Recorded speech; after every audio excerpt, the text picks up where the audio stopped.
What messed up thing did your school do? The mock car crash just before prom was kind of fucked. You never knew what day it was on. It was a surprise. None of the students involved were allowed to tell their friends or anything. It hit me really hard for 3 reasons. My best friend was one of the students picked to be dead, and for the crash, she was covered in blood and had a windshield wiper sticking out of her. My cousin, who I was fond of, had just recently died in a car accident where he was practically beheaded.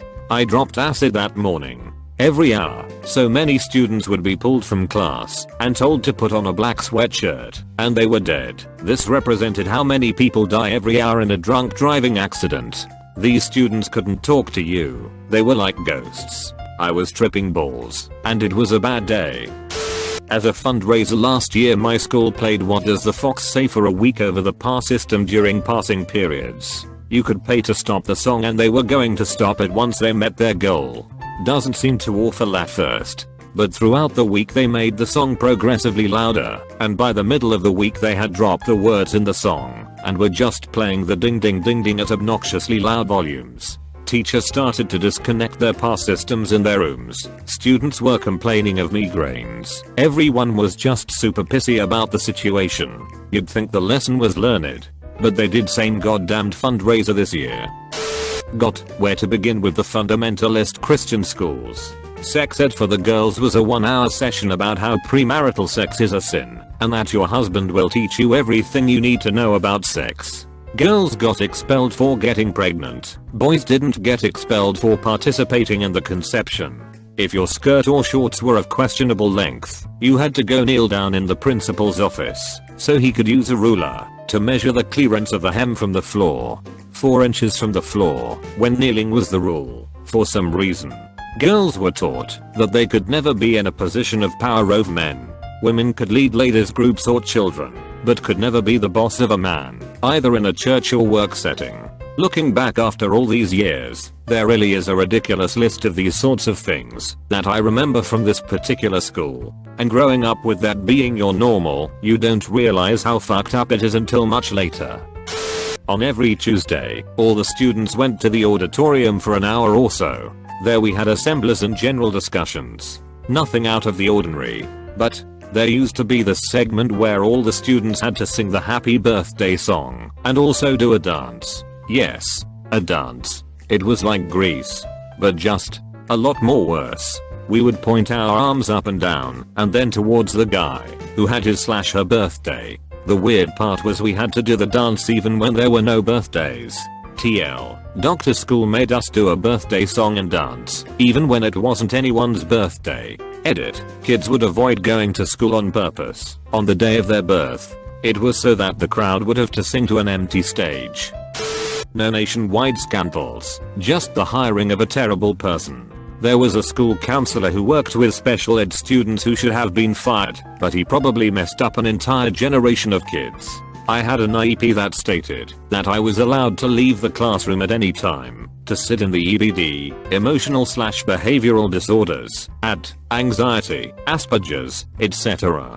room if I had a panic attack. Other than a 45 minimum study hall, I was in all mainstream classes, but each person on an IEP had to visit this counselor and his assistant for career planning once a week. I knew I wanted to go to a university rather than a trade school. Nothing wrong with trade schools, they just didn't have the major I wanted. The counselor refused to give me any information/applications before that was all done online, telling me that the best I could hope for was to be committed to a good institution because I was too unstable to live on my own or ever have a fulfilling relationship. None of the kids in my study hall went on to any post-high school education, despite some of them being far more high functioning than me and in better off families. I'm convinced he crushed their dreams. I'm almost done though. It took 1.5 years longer than normal, but I'm graduating in a month. Update, looked up my old school webpage. He's still there. How unfortunate.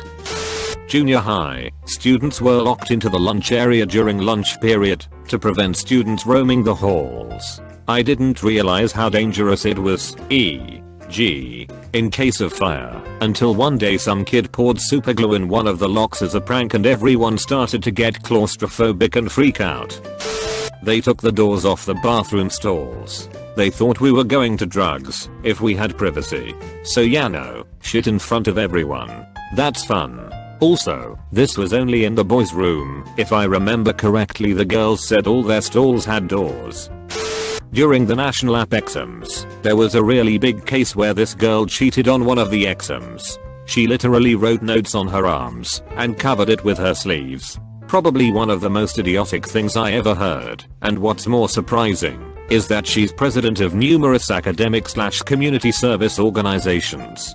Girl like that should be smarter. Anyway, the whole school was at risk of getting all the students' app scores cancelled and potentially be the joke of all the school district. So, the board members of the school paid some hush money to the right people so news wouldn't go past the school gates. The girl got away with a slap on the wrists, everyone's scores were safe, and the college board never heard of the news. Talk about extremely shady. When I was in elementary school, they didn't have ice in school suspension, but I was so misbehaved they couldn't keep me in the classroom. So they cleaned out a janitor closet and put a desk in it and locked me in. Every 30 minutes a different teacher would come check on me, then lock the door again. At the time I didn't realize how bad this was. What if there was a fire? What if I had to use the bathroom and no teacher was around? Shit's fucked up. Before I describe what actually happened, I need to explain something about weeples. Weeples are, or were, at the very least, these little balls of fluff about the size of golf balls. They are often festooned with googly eyes, hats, plastic feet, or any number of other accessories, making them look rather like a crafting project undertaken by a group of 5-year-olds. Weeples were fairly coveted items when I was in 6th and 7th grade because you could earn them as a reward for selling magazine subscriptions through this fundraising event that the school held every year.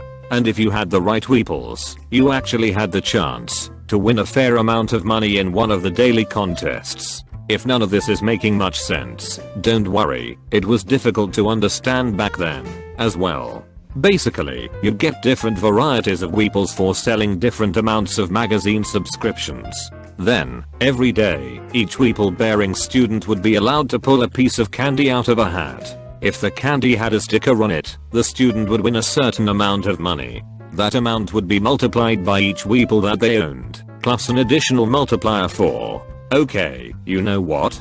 None of this is important. What is important is that certain members of the school faculty viewed this entire event as a way threatening or bribing some of the students. There was one young woman, for instance, who was told that she'd be set up to win $50 if she gave up her spot in some contest or another so that the teacher's son could take her place. Another student was told that his winnings would be confiscated if he didn't take responsibility for the fire alarm having been pulled. Nothing really terrible happened, at least, nothing that I heard about, but there were enough shady dealings to make the entire thing seem pretty damned unpleasant, even for those of us who weren't really involved. The twisted punk line to the whole affair came about when one student offered another a sexual favor in exchange for his weeples. And when folks found about the deal, only he was suspended. Not, as you might think, because of his involvement in the exchange, but because it was explicitly against the fundraiser's rules to share or give away weeples.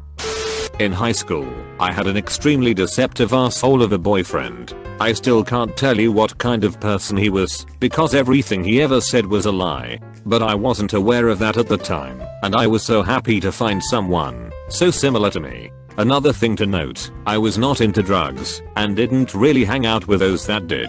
Not that I had an issue with it, but my mother and her boyfriend kept me under constant surveillance and would have made my life a living hell if I or my friends did. Well, I get to school one day and I'm called to the dean's office. Apparently, my boyfriend has been selling drugs on school property. They have several witnesses but no evidence, but I do believe it was definitely possible. So obviously, I'm 100% without a doubt selling them as well. They suspended me, despite my ignorance to the whole thing. They called my mother and told her that, if he's doing it, I'm definitely selling and using too, and suggested having me tested. So life at home was awesome thanks to that. They also kicked me out of art class when they suspected I was guilty of vandalizing the studio along with other people's artwork. They told everyone I did it. I was proven innocent. They found the hundreds of dollars worth of stolen supplies used in the crime in some other asshole's locker, but they never cleared my name. All my artwork was ruined by other students the rest of the year, and no one was punished for that. Aside from all that, they ignored me being bullied constantly, and the bullying wasn't always as bad as how badly I was treated by the administration. Those were easily the worst 4 years of my life. I attended a conservative Catholic high school during 10th grade. I had a compulsory class about marriage, which had a book called 147 Questions About Marriage. It basically a manual to become a submissive breeder wife. It was an all-girls academy, so they were teaching us about how to become a wife, even though we barely knew other boys. Not really cared about here, but I thought it was fucked. Girl killed herself. Not very attractive. Not popular. Bullied and couldn't take it anymore. Got a small plaque put in a hallway with some song lyrics. Boy accidentally killed himself. Attractive. Popular. A bit of a douche. Cousin had a loaded shotgun in the back of his truck. Kid hit it. Got shot in the head. A kind of large plaque put up in the same hallway. BO from his a bit and song lyrics. Let his locker door be written on and let people write inside it.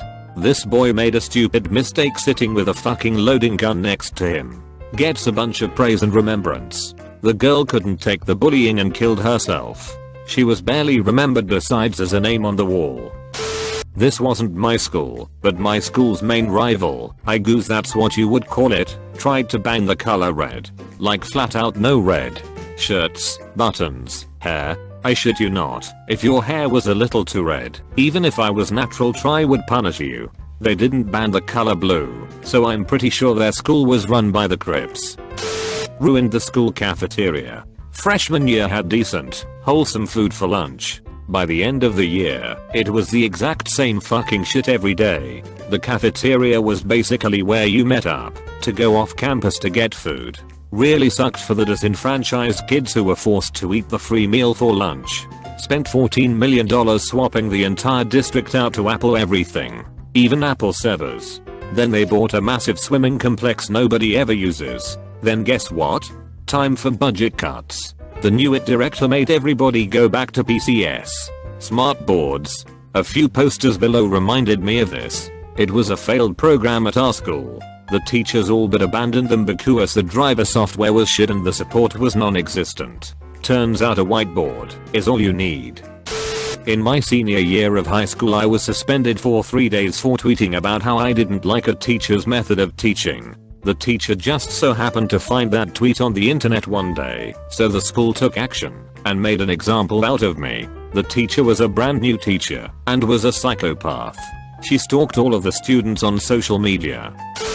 During my senior year in high school, our soccer team played against an out-of-town school with mostly Hispanic players. At the end of the game, when we won, students from my high school started throwing homemade green cards onto the field and cursing the other team's players. After investigating the incident, we found out that the guys who made the cards were in a same class together, and the teacher was fully aware of them making the cards in her classroom. Because of it, the kids were suspended, and the teacher was fired. Even though it wasn't technically my high school itself that caused the riot, the event still made national news as the green card incident. So occasionally, when people ask which high school I went to, I frequently get, "Oh yeah, you went to that racist high school with the green card incident."